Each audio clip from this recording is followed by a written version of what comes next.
سيمفونية النادي الأهلي على غزل المحلة. النادي الأهلي بيعزف منفردا في بطولة الدوري العام بفارق كبير جدا جدا عن أقرب منافسيه اللي هو فيوتشر في المركز الثاني. ناس هتقول لك ده الزمالك، لا الزمالك في الخامس يا جماعة، الزمالك مش في المركز الثاني. المنافس التقليدي دلوقتي للنادي الأهلي هو فيوتشر، المنافس دلوقتي في الدوري هو فيوتشر. ان شاء الله الاهلي يستمر على غزل المحله، فاز بالثلاثه يا حبيبي، بالثلاثه كالعاده، تاني ثلاثه. يعني انا مش فاهم ايه حكايه رقم 3 مع النادي الاهلي وايه حكايه رقم 3 مع نادي الزمالك. نادي الزمالك كل شويه يخسر برقم 3، النادي الاهلي كل شويه يكسب، ما شاء الله الله اكبر برقم 3. دلوقتي النادي الاهلي متصدر بفارق كبير، ولكن الزمالك بيعاني بفارق كبير عن النادي الاهلي في المستوى وفي كل حاجه. قرعة دوري ابطال افريقيا جاي لك، وجاي لك في المواجهات الناريه، وجاي لك في الاجواء اللي هتبقى صعبه جدا جدا جدا على النادي الاهلي في دوري ابطال افريقيا. ولكن الاهلي قدها، الاهلي قدها ودايما عند الميعاد، وان شاء الله ان شاء الله يفوز بالبطوله دي ال11 يا اهلي. ان شاء الله الاهلي يحقق بطوله دوري ابطال افريقيا ال11 عشان هو يفضل كده متصدر القاره الافريقيه. طيب دلوقتي النادي الاهلي في مباراه غزل المحله عمل ايه؟ قدم اداء رائع باقل مجهود وبالبدلاء. هتقول لي هو القندوسي بديل؟ لا بس ما كانش بيلعب. هتقول لي هو كريستو بديل؟ لا بس ما كانش بيلعب. هتقول لي هو محمد شريف بديل؟ لا بس ما كانش بيلعب. دلوقتي النادي الاهلي طبعا بيحقق الفوز بسهوله، مش بسهوله قوي يعني، ولكن بمجهوده وباقل مجهود. الاهلي بيفوز بالثلاثه. الجون الاول بمصطفى العش في مرماه، يعني كرة كده خبطت في رجله ودخلت في الجول، ولكن هي فيها توفيق فعلا، ولكن الحمد لله هي بالمجهود برضه. الجول الثاني علي معلول من ضربة جزاء، يعني ملك الحلول، علي معلول ملك الحلول، بيحط ضربة جزاء سحبة أرضية ولا أجمل ولا أروع كالعادة علي معلول. محمد شريف بالآخر بقى بيديك الحلويات، الحلويات. واللافندي اللي في حتة تانية عندي زي أحمد اللافندي على قناة باكورد دايما، الحقيقة بس عندي هتلاقي كل حاجة على قناة باكورد مع أحمد اللافندي. انتش اللايك للفيديو وصلى على النبي عليه الصلاة والسلام، واشترك في القناة لو انت لسه مش مشترك، وفعل الجرس على الكل عشان يوصلك كل جديد وحصري على قناة باكورد. ادعم القناة، دعمك ليا هو عن طريق اللايك والاشتراك. محمد شريف اللافندي على رأي أيمن الكاشف المذيع بقى والمعلق اللي احنا بنعشقه وبنحبه جدا، فعلا بيدي محمد شريف حقه. محمد شريف النهارده بيعمل مباراة قوية جدا في الدقايق اللي بينزل فيها. كهربا يمكن بيصادف سوء حظ، كهربا بيصادف سوء حظ شوية النهارده، ولكن هو عمل اللي عليه في الماتش وقدم مباراة كبيرة وعمل يعني أداء رائع، بس ما كانش فيه توفيق في الهدف. يعني هو 3 مباريات في الدوري ب3 اجوان، وكان المفروض يبقى باذن الله يعني نتمنى له ان شاء الله في اللي جاي احسن، ولكن كنا مستنيين ان الرابعه النهارده تبقى رابع جول ليه في المباريات عشان ما يبقاش، ولكن هو اتحسد يا جماعه، هو كهربا اتحسد.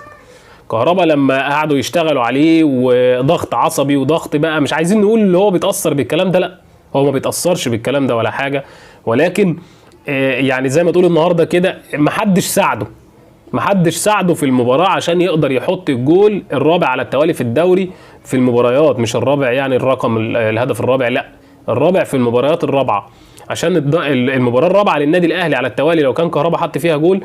لكن مش مشكلة، الفولت بينور في أي وقت، الفولت بيشرز وبينور في أي وقت. دلوقتي الأهلي عمل نتيجة حلوة قوي على المحلة بالثلاثة، وكأنه يعني بيفكر ناس بالوجع بتاعهم، أبو 3 يا حبيبي، أبو 3.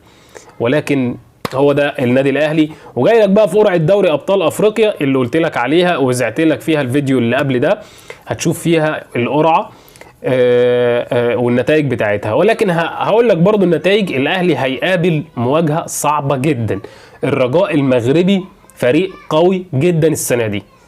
ليه؟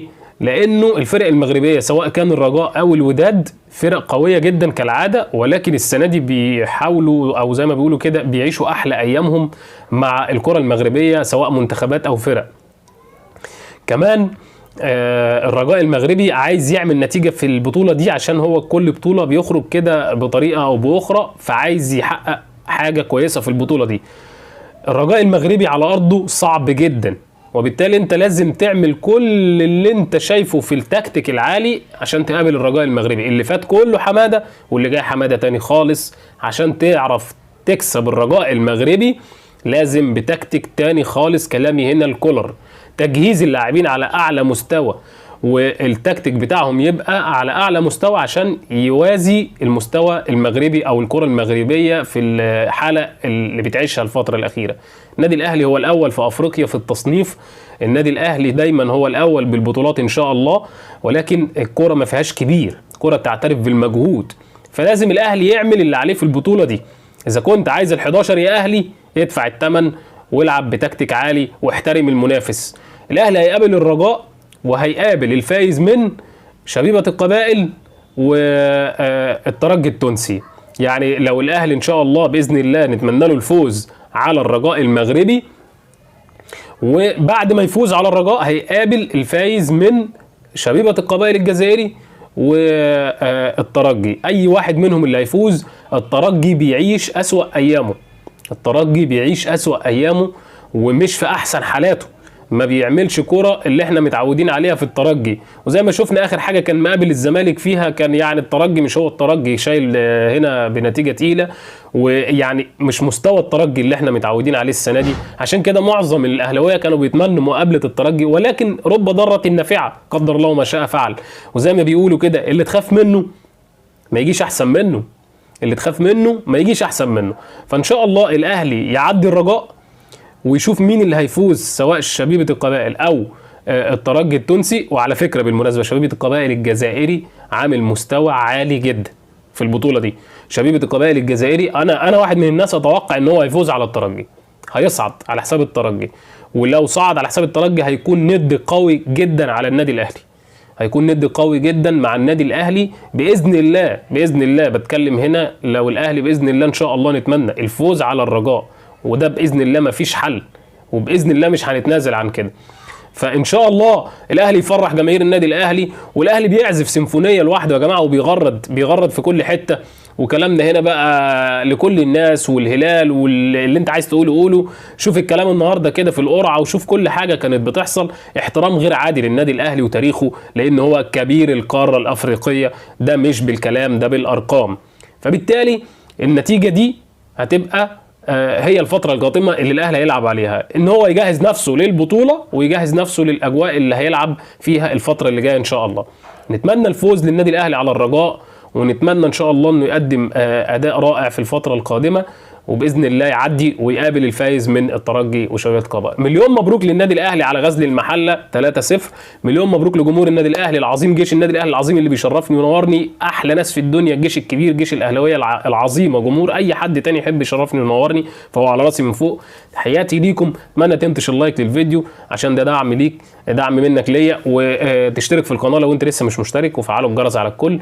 اشوفكم على خير مع احمد اللافندي، دايما كل الحقيقة عندي بس على قناة باكور. تحياتي ليكم، اشوفكم على خير في رعاية الله، سلام.